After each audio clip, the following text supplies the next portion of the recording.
Un grand repas offert par l'Église aux plus démunis, le genre de manifestation dans laquelle l'archevêque de Lyon excelle. Je dis bonjour à Monsieur Télé. Pourtant, ce sont ces images d'un Philippe Barbarin fuyant les questions de journalistes, refusant longtemps les explications sur des affaires de pédophilie que l'on retiendra. Paradoxe d'un prélat moderne et médiatique. Philippe Barbarin est le 5e d'une fratrie de 11 enfants.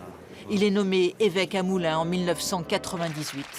Ah là là, je me suis dit, mais qu'est-ce qui me tombe sur la tête? Il pouvait pas penser à un autre.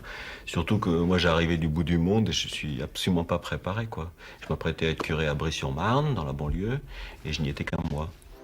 En 2002, il devient archevêque de Lyon et primat des Gaules.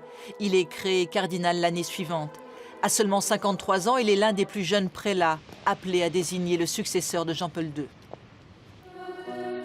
À Lyon, Philippe Barbarin tranche avec ses prédécesseurs par son modernisme. Amateur de Tintin, marathonien, archevêque au phrasé et au style atypique, il est un fervent artisan du dialogue interreligion et mobilise en faveur de l'aide aux chrétiens d'Orient.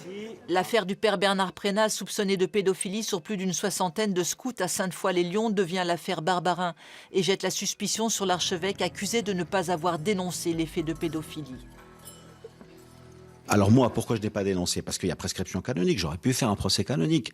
Il n'y avait pas de plainte d'aucune des victimes. Ensuite, du point de vue canonique, c'était des faits anciens. Ils avaient déjà, quand j'apprends les choses, plus de 15 ans ou 16 ans.